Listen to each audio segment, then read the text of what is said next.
Hey guys, this is Max from FL Studio Tips, and today we're going to learn 5 next level reverb tricks. So I have this sample, which I already shown how to do in 5 tricks for better trap and hip hop melodies, and now I would like to add a reverb on it, since it's getting too dry. So let's go and apply reverb.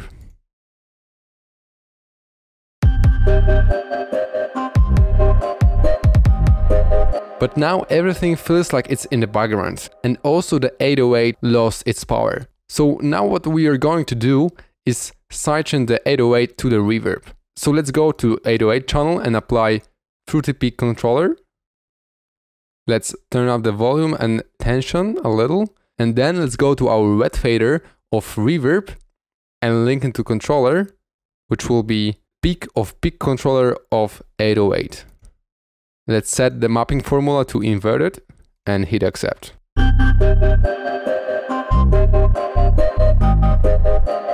As you can hear, reverb goes off when the 808 is playing.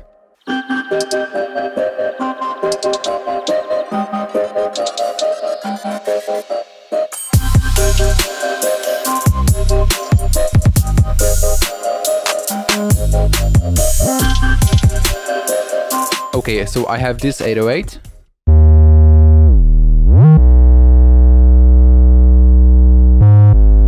And as the rule of thumb of every music producer is to not put reverb on bass, we're going to break that rule just right now. And also discover the beauty of Patcher. So let's apply it on our 808.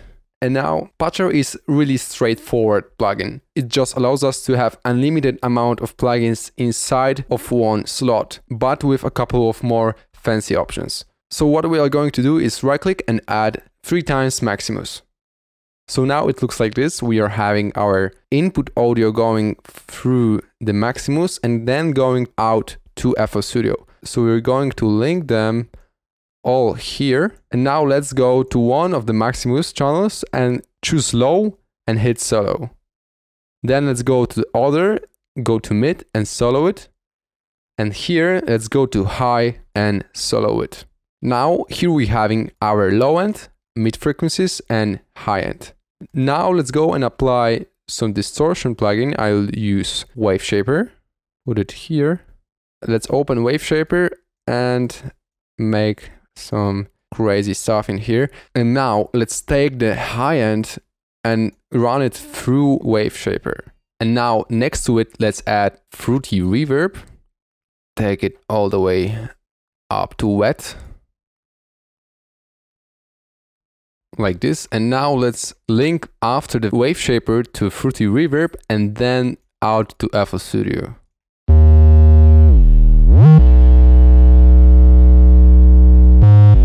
And now the trick comes to take the mid band and link it also to Fruity Reverb.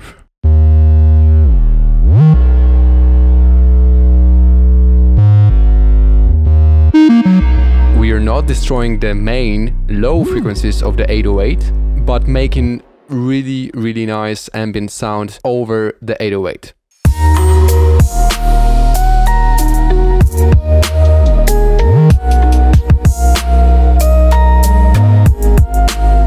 Next one is for those who seek the perfect clear sounding mix. You for sure know this technique, but I promise you that there's something you don't apply yet. So we have those chords right here.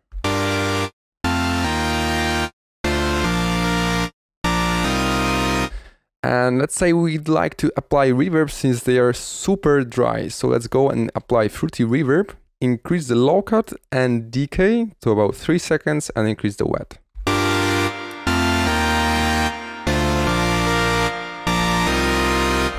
I'm really happy with the length of the reverb, but it's layering with the chords, and that's really not good. So what we do is go and apply Fruity Peak controller as we did in our previous tutorials already, and go link the wet of the reverb to this controller. So we go and search for it here, Peak controller, set it to inverted and hit accept. As you can see, the wet now goes down when we play the chords. And this is already very satisfying for us. Let's hear how it sounded before and after.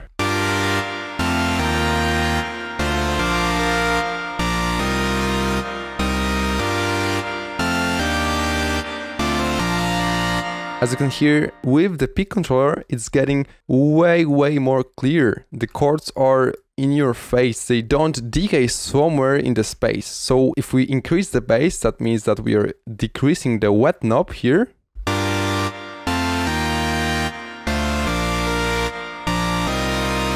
And if we increase the decay, we can say how fast the reverb comes in again after the chords stop playing.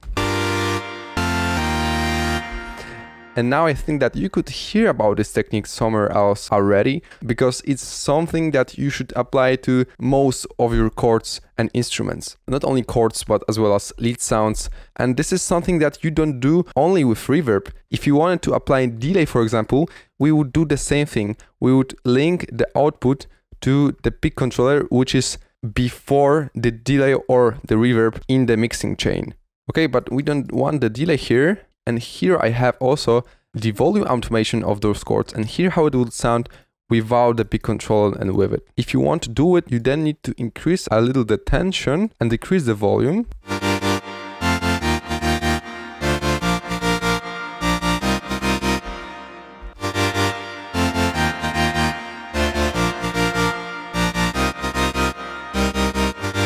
And then you just need to find the perfect settings here, so the decay isn't that short that the reverb appears every break here. So we have this, but did you know that it applies not only to instrument, but also drum section? I have everything other than snare in here.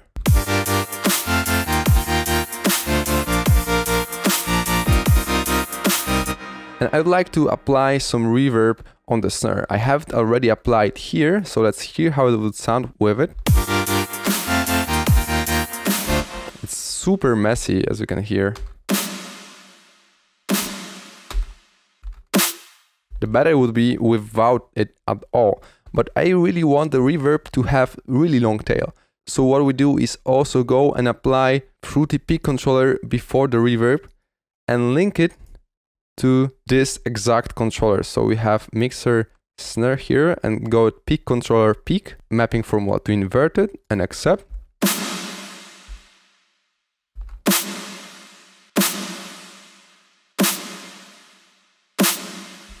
Let's hear without it and with. As you can hear, when the snare plays, we are hiding the reverb that the dry snare can play, and after the snare is out, the reverb comes, and that makes our sounds very clear, but with those reverb tails.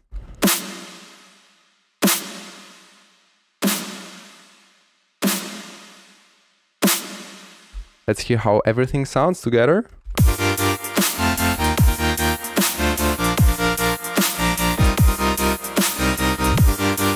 And see how everything sounds without the peak controllers here.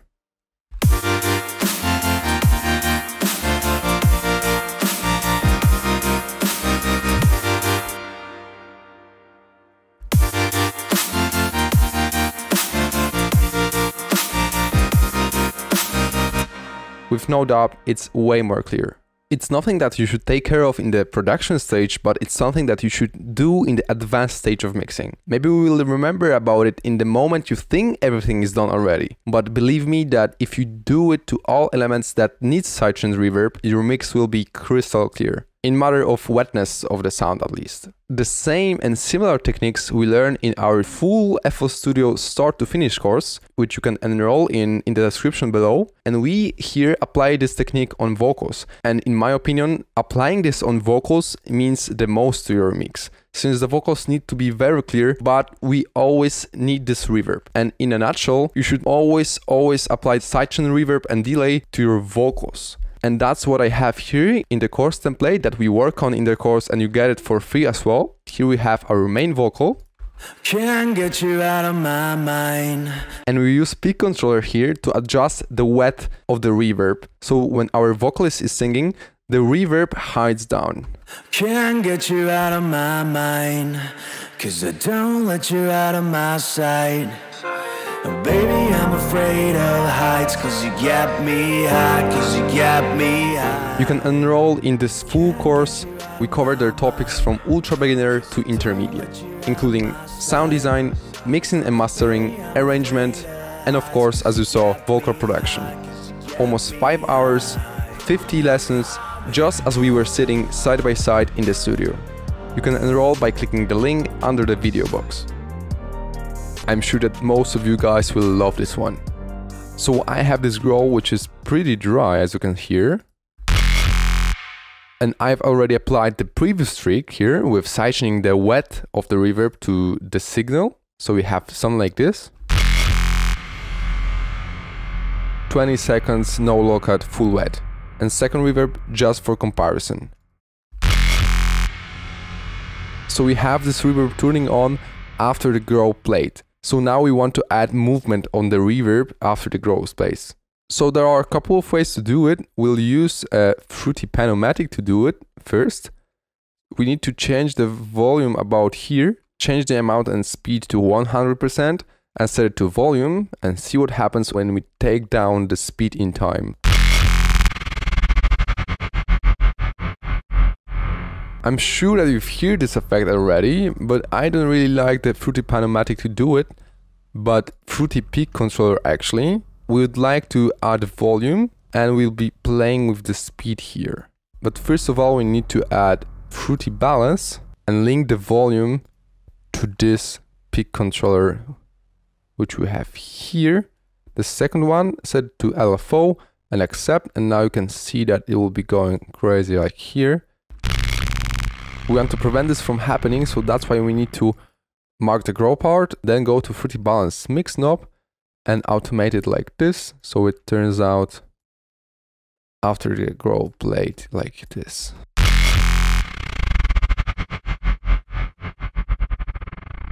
Now you can mark it again here and automate the speed knob.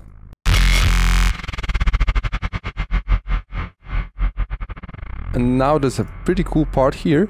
You can change the tension of the LFO and see what happens.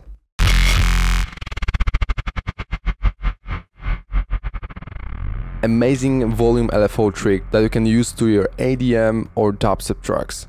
For example, let me copy those automations that we've made earlier and play it as an example. Let's link this womp to this growl which we had already and hear how it would sound at the end of the drop.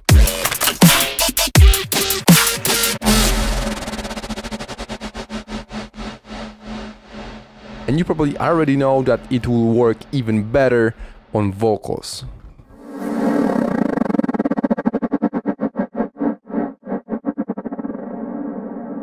Making super nice psycho soundscapes. I really wanted to include this tip, which I love using myself. I have my last track here and I just took out plug from this track so we don't have any CPU problems.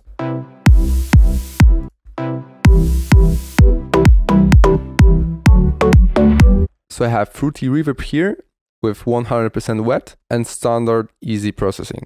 So it's about making a reverb throws which fill the gaps or introduce the sound.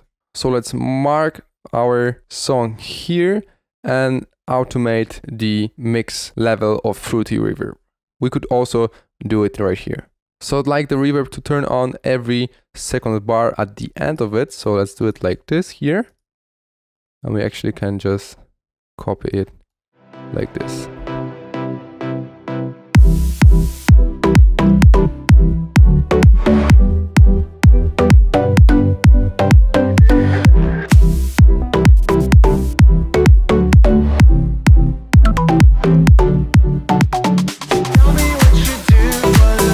You can check out the full track on the description below. Alright, that's it guys. If you would like to see more, write a comment. Also make sure to leave a like and subscribe. It really helps us grow. Thank you for watching and see you in the next video.